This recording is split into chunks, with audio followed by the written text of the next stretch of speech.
Hello, I'm Barry Daniel, and this is the podcast of the Middle Way Society. Our aim is to encourage a universal approach to living a more integrated, ethical life, avoiding dogma or any appeal to authority.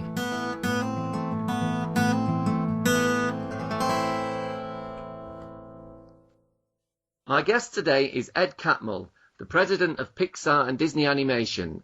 He's here to talk to us today about why he joined the Middle Way Society, his new book, Creativity Inc., and what his understanding is of the Middle Way. Hello, Ed. Welcome to the MWS podcast. Well, thank you. I'm happy to be here. Okay, can you start off by telling us a bit about your background? Well, I grew up in Utah, and it was actually a wonderful time during the 50s. And it was a time when I wanted to be an animator. I was very influenced by Walt Disney. Okay. And I also was in love with physics. So my two heroes were Einstein and Walt Disney. And when I got to near the end of high school, I realized that I couldn't draw at the level that the Disney animators did, so I switched over into physics. Yeah. Now, when I tell people that, usually there's a giggle in the audience. And that's because these things are conceived of as like two completely separate things. Like, why would you go from art to physics? Yeah. They don't belong together. And in my mind, though, actually they did belong together, and they still do. So, and I wouldn't say I put it in these terms then, but I now look back and say, well, okay, here were these two things considered to be different, which was art and animation, and the other being physics and science and math. And there was something about being in the middle of both of them, which for me was energizing and exciting.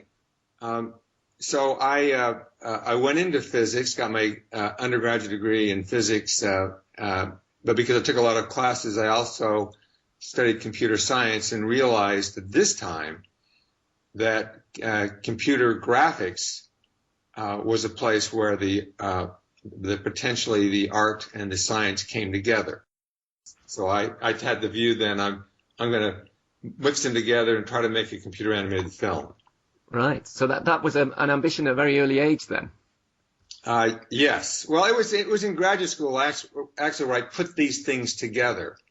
But I was in an environment where they were very supportive of unusual ideas. It was a very protective environment.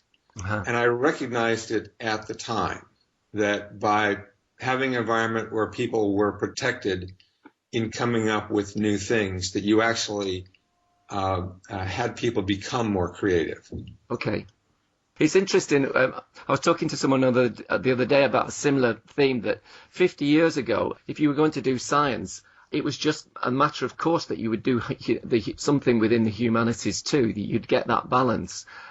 Was that similar in the States 50, 60 years ago? If you did science, you would also do philosophy maybe, or the arts or something like that, or were they always kept separate?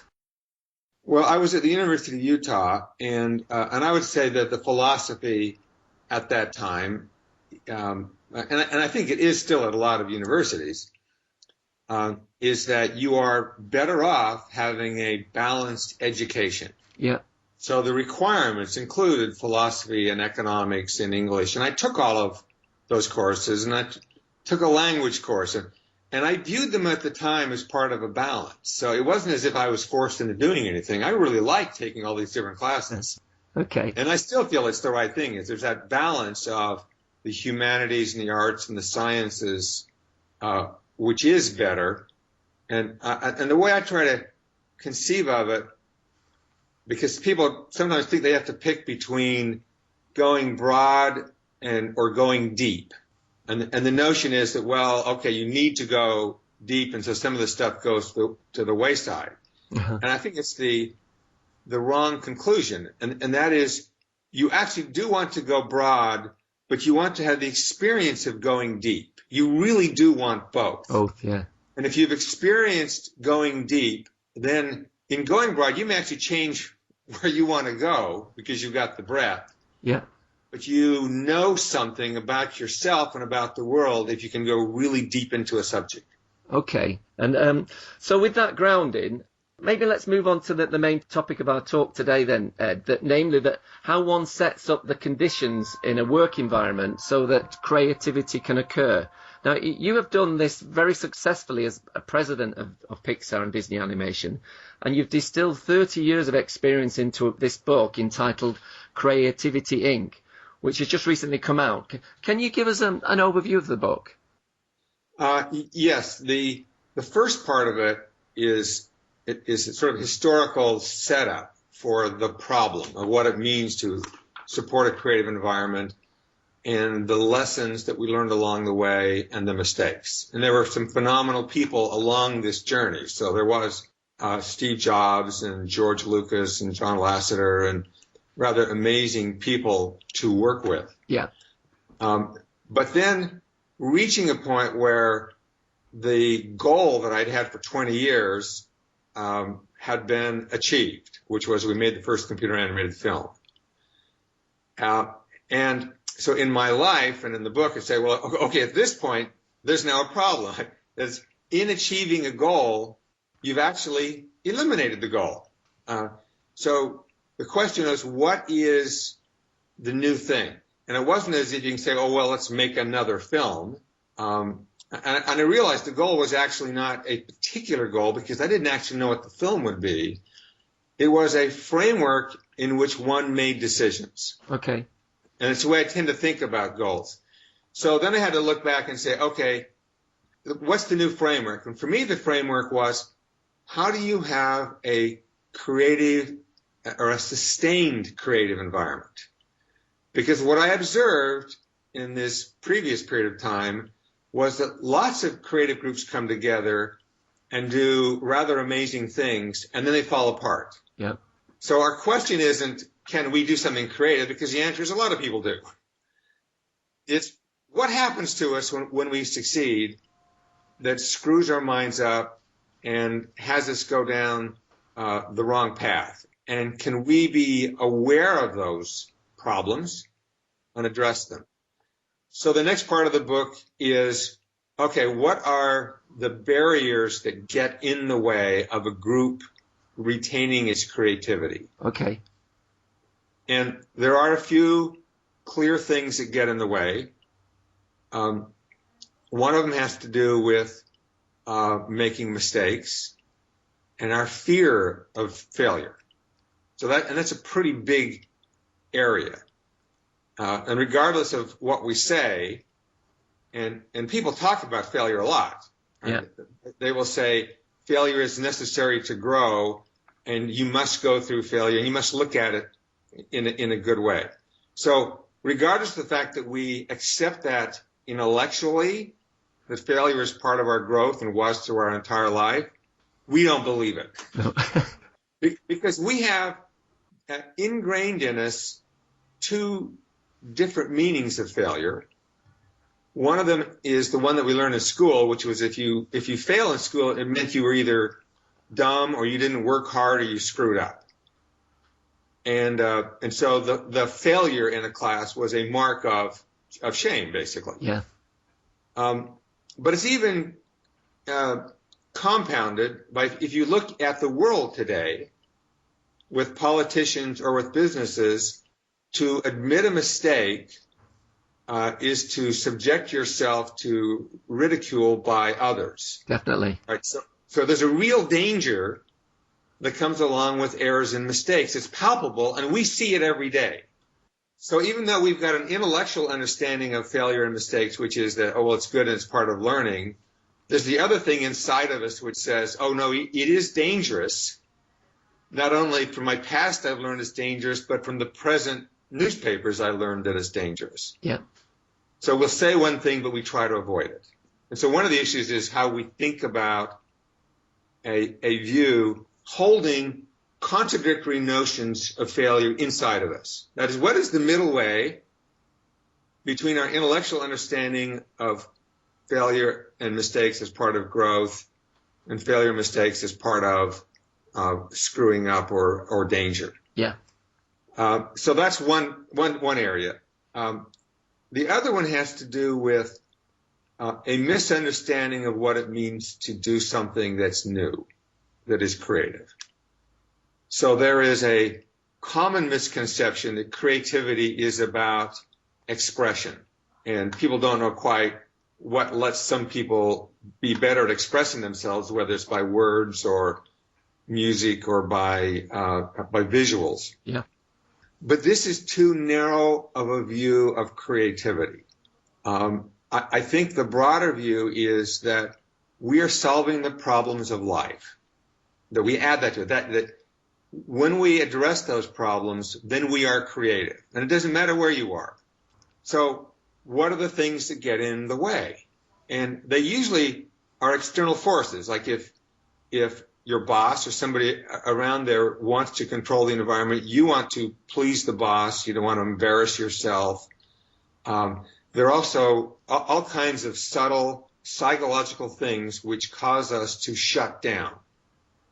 So we think we're working on the problem, but in fact we are reacting in an environment of not wanting to displease others. And the analogy we have for filmmaking is that when we start making a film, the original film that we make actually isn't very good. And when I tell people this, they sometimes think that we're being self-effacing or modest, but I don't mean it in that sense. I do mean it in the sense that the films actually suck. I mean, they really aren't good when we start. Yeah. And since they aren't good, then how do you judge the progress? Because you've already said it isn't good. And you can't skewer the team for doing something that isn't good because we just said that's the way they all start off. So how do you then protect something at its early stages when it is ill-formed and when it is ugly? Now, on the other side of that, you can't protect something forever. So if you're trying to solve a problem, then at some point what you're doing has to engage with the outside world or with the rest of your company, and in our case. Of course, yeah. So there is this point, a middle point, Yeah. between when something doesn't work and you're protecting it and when you have to fully engage. And that middle point is very ill-defined. It's not crisp. So I actually originally had another chapter which we removed because it was too hard to explain, but it had to do with the middle. Yeah. Because middle likewise has dual meanings. There is that sort of, like the middle between the extremes, and a balance and sort of a calm in the middle. But also a lot of people grow up with the notion of middle is average. Yeah. It's lukewarm. Yeah. Or an unsatisfactory compromise in some kind of way. Yeah. So that meaning gets conflated with the reality of our lives. The lives is we are in the middle of extremes. Yeah. And the tendency is for people to want to go to the clarity of the extreme. And what they want to do is they want to skip around the mess in the middle. Yeah. Right? So this is a hard concept to get around. So if you think about books of advice or business or books where they teach you things, there is value because you are trying to learn the experience of others to help you as you deal with whatever your problems are. So that's the positive aspect of reading. But there's another side to it, which is sometimes you want to read how to do something or learn from others because you want to skip the mess in the middle. And so trying to describe the difference between learning in order to address the problems in the middle versus learning to avoid the problems in the middle is very subtle, but it's very important. Yeah. And most people want to avoid this mess in the middle.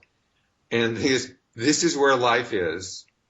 It's complicated, it's messy, and avoiding it actually puts us in a different path. It puts us in the wrong place. And it is the uncreative way to go. The creative direction to go is right into the problem. Okay, and I think that's a pretty good summary of the book. You actually said in the endorsement that you gave for Robert Ellis's latest book, Middleism, the middle is the chaotic and confusing place between the extremes. While extremes are simpler and more attractive, it is the mess in the middle where the interesting and creative activities occur. It is where we should be. And so that's what you basically said there in essence, wasn't it, Ed? Yes. Okay, just delving in a little bit more into the book. You said in your book that making pictures with a computer spoke to both sides of your brain. Now, you touched on this a little bit earlier, but could you expand a little bit on that a bit more? Yes. Well, when I say both sides, of course, neurologically now, the notion of the two sides of the brain doesn't hold up anymore. But there are many different components in the way that we think and the way we look at the world. Yeah. And as I've gone through this, I've learned things about myself which I didn't realize just trying to think about it. And there is a part of me where I like the storytelling and the imagery and the understanding. And storytelling is a way of conveying what you believe to somebody else. In fact, it's the way we communicate as humans with each other. So it isn't about entertainment. It actually touches everything, whether it's news or reading to our children or telling people what happened or explaining things to people. And that concept of presenting something is very enticing, but it's also based upon trying to understand things. Well, what are we trying to understand? And I found trying to understand the way the world works, there's via physics and science and chemistry, really exciting and really intriguing. So that pulled me in, just to understand it and to think about the math and the problems that are generated. So I love that. So that pulled on me to understand it. But in the process of working on computer animation, I discovered a third kind of problem to understand. So aside from how do you tell the stories or how does physics work, it's how do people work? And it wasn't sort of the obvious thing, like how do people work? It was observing that people would know something and talk about it, an example being the importance of failure, and then they would do the opposite of what they would say. Well, that's a really interesting problem. Or groups would come together and create companies and do something which was actually, or that did change the world in terms of the technology or the software or the tools that were made available, and then that group would fall apart. Well, that's a really interesting question. Yeah. How did that group fall apart? What happened there? And the conclusion I came to, the conclusion is a little strong word, but the observation is that we see and understand far less than we think we do. That there is so much that is hidden from us at multiple levels.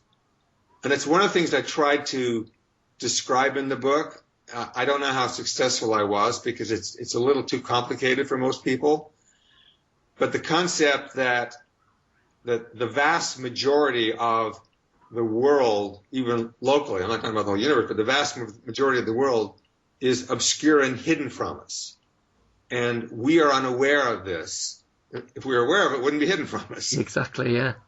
One insight from the book that I personally found extremely useful, Ed, and which I've started to use in my own life, is the distinction you made between honesty and candour. It also seems central to the philosophy you've developed. Could you elaborate on that and why you feel it's so important? Yes. Well, in looking at groups, I did discover that since most of the things were fairly obvious and yet they missed them, then I had to figure out, okay, why is it that people are missing them? So an example would be honesty. So let's take the principle that you should be honest with each other. And I'll use work as an example. Like you tell people what you think or what the problem is, and in being honest with them, you're giving them information which will help them in what they're doing. Okay. Everybody agrees with that. And because it's so obviously true, they're able to nod their head in agreement, and then that truth has no bearing on their behavior whatsoever. Mm-hmm. And what I found is that is true with most truths.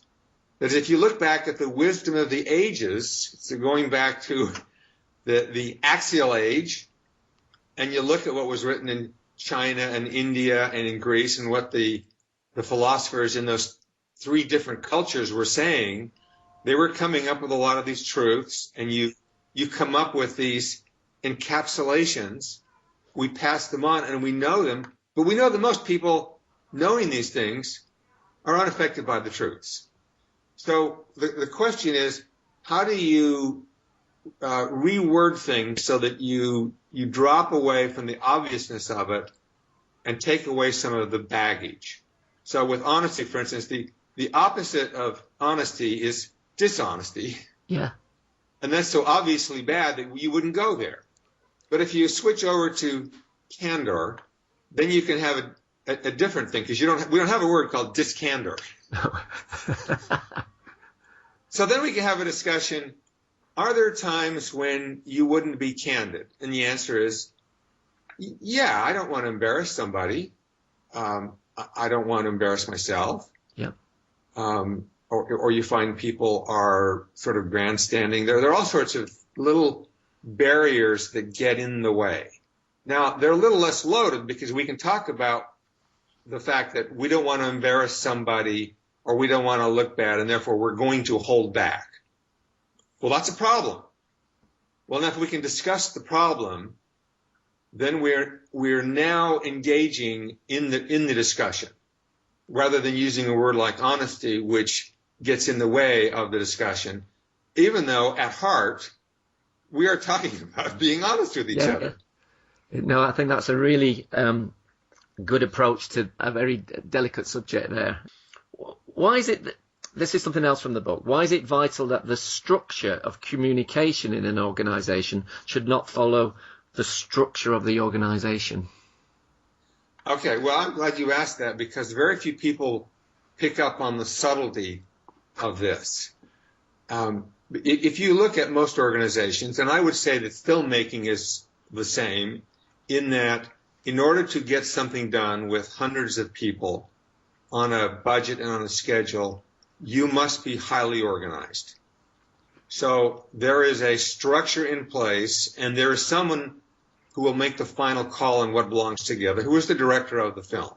Okay, so there's a hierarchical structure there in order to get things done.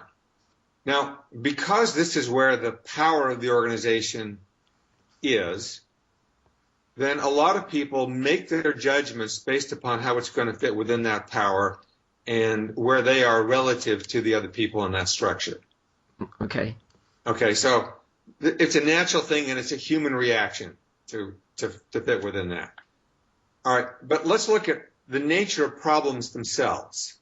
In our case, we're trying to make a film, but it could be any problem, where there are literally tens of thousands of decisions and complications, and you don't know ahead of time which are important and which are not important. So if you just look at, your day, you've got lots of little tiny things that go wrong. We don't even usually call them problems, but there are a zillion of little things there, like, you run out of toothpaste, or you get there and you find that you don't have gas in your car. Yeah. There's little things like that. They're annoyances. There's a smaller number of bigger problems, and even smaller number of really big problems. And some of the important things to understand is the nature of the problems is that they are unbounded. So somebody could die or get hit by a car. We could have global warming. There are unbounded nature of these problems. The structure of those problems is different than our organizational structure.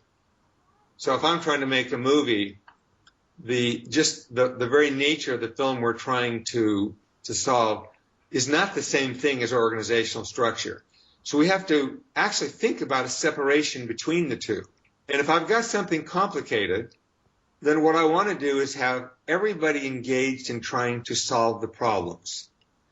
So if they're thinking hierarchically, then they're not thinking creatively. And what we do is we narrow the decision making down to a small number of people at the top.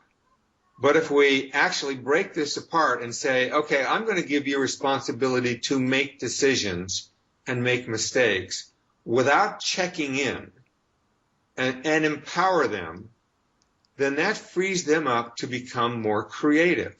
So by loosening the reins at the top, what you're doing is you are having a larger number of people solve problems. And the reason is because you don't know actually what the structure of the problem is. You know your organizational structure, but you don't know the structure of the problem. If you free them up and let them be loose, then they can conform to the problem and figure it out and help. And it becomes an organization that's more emboldening and freeing for people. Yeah, that makes sense. How do you go about creating a culture whereby each group in a company are able to recognize the importance of balancing competing desires rather than succumbing to the pressures of group conformity? Well, I mean, having seen different groups, I think the trick, and you can get there, is the explicit recognition that the different groups do have agendas that are not exactly aligned. So if you take any company, you may have a marketing organization and an engineering and sales and so forth. And at one level, you could say, well, they want to make something which is going to make some contribution to the world, whatever it is they're trying to do. Yeah. So there is alignment there. But in fact, the things, the jobs given to the marketing people are not exactly the same as they are for the salespeople or the people creating something new. Their time horizons are different. Their local objectives and the near-term objectives are all different. And all of which is fine. The problem comes is if any group thinks that their agenda is actually the right one. And in a healthy organization, the groups recognize that we are actually in a balance between them. And if I try to win, and if I do win, then in fact we lose. And it's getting people to understand that there is a balance between those. Now, what is the balance point between all those different organizations? It's in the middle. And where is that well-defined point in the middle? Well, the well-defined point doesn't exist. So again, we're always in this dynamic balance between these. And while we don't know exactly where that point is, the one thing I can say is that if any one of those groups wins, we lose. Yeah, okay.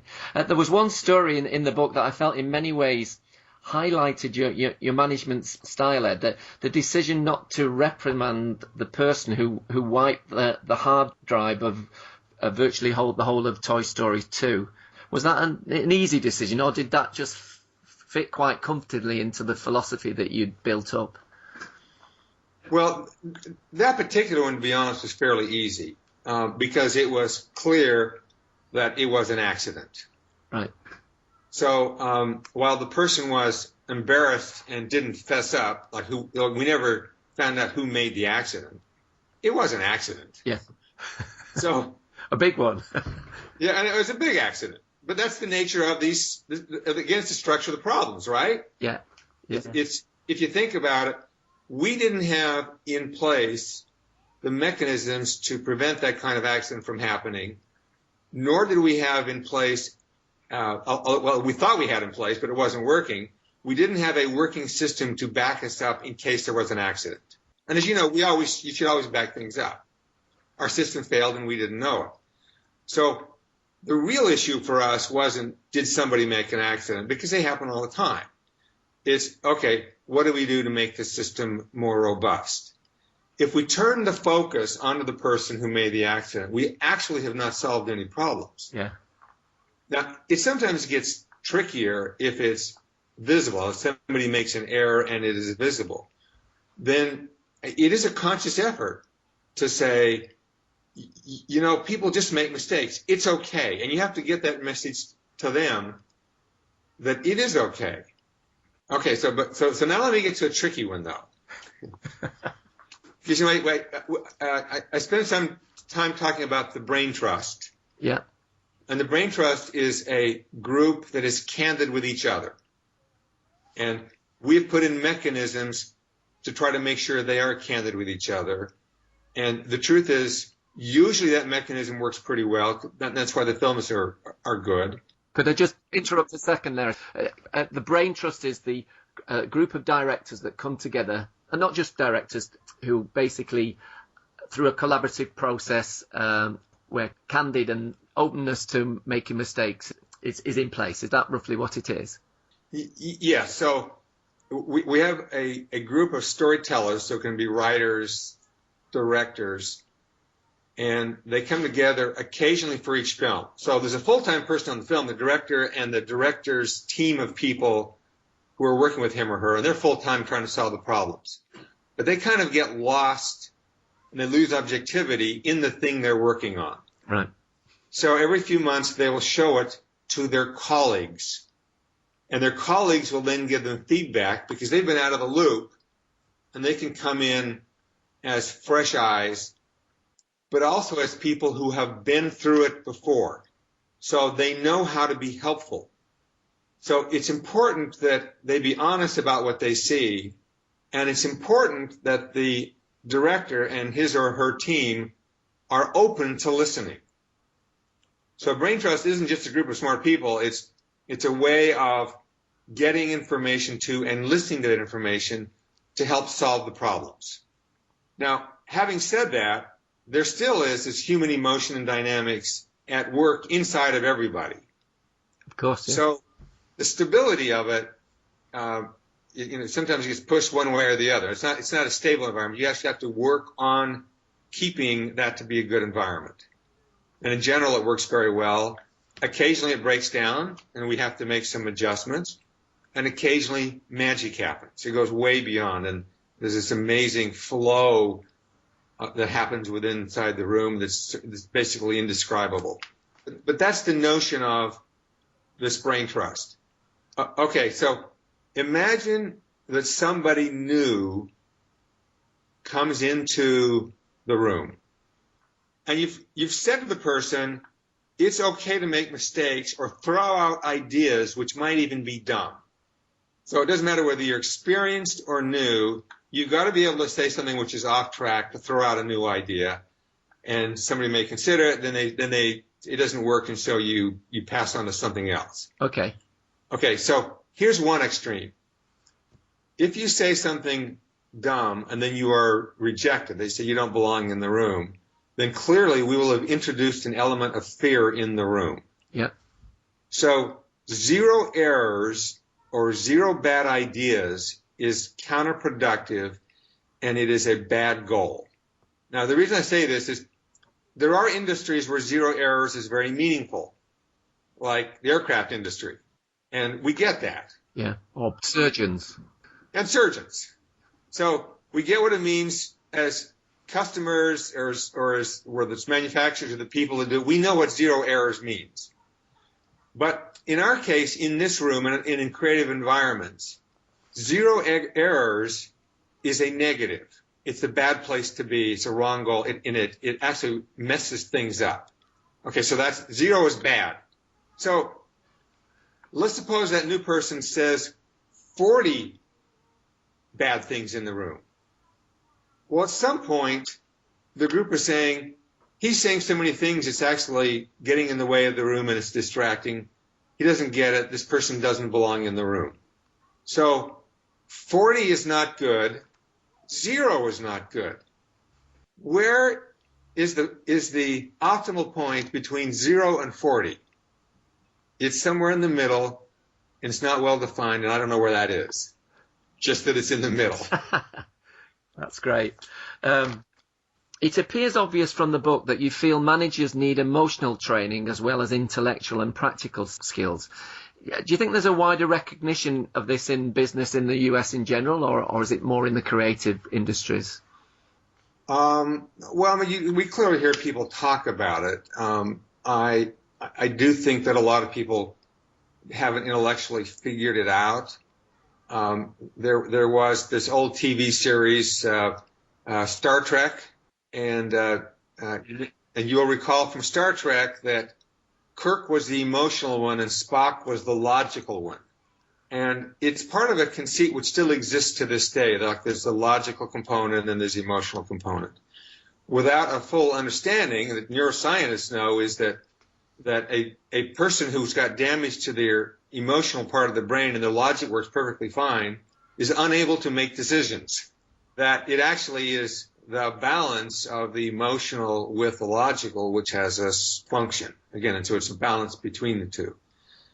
And that just happens to be true of the way we work, but since a lot of people don't understand that, they can go down the wrong direction, or they may think other things important, like they need to appear to be in charge, or they need to appear not to make mistakes. And what's happening is their emotional needs for their recognition or power, or whatever it is, are actually getting in the way of their functioning as a human, working with other people and trying to allow them to rise to do their best. Okay. How do you maintain a work-life balance and run two huge companies in tandem? Well, it's not easy. And I still have a young child at home. So we have to have a balance there. I just had a grandchild born last week, so I'm happy about that. I do meditate every day. Right. Between a half hour and an hour a day. And I exercise about 4 or 5 hours a week. So the balance for me is that there is a part of my life which is focused inward. And in doing so, I've learned that focusing inward is not the same thing as focusing outward. It's not focusing outwards, facing inwards. It's actually a different kind of experience. And I also think that's true of groups of people, too. There are times when you need to focus inward, and it's a different kind of thing than focusing outward. And then the next step is to try to integrate the inward and the outward together in terms of your life. So that's my approach to do it. And again, it's an ongoing struggle. And my last question, Ed, why is it you joined the Middle Way Society? Well, the one thing I'm wrestling with as I try to understand this is how to think about what the middle means and how dynamic and rich it is. And so in reading the book and seeing a society to it, it's basically a group that's thinking about what it means to be in that place and trying to define it and understand it. In understanding it, I think that we are better as people. Okay. Well, that's great, Ed. Thank you very much for talking to me today. It's been a pleasure. My pleasure, Barry.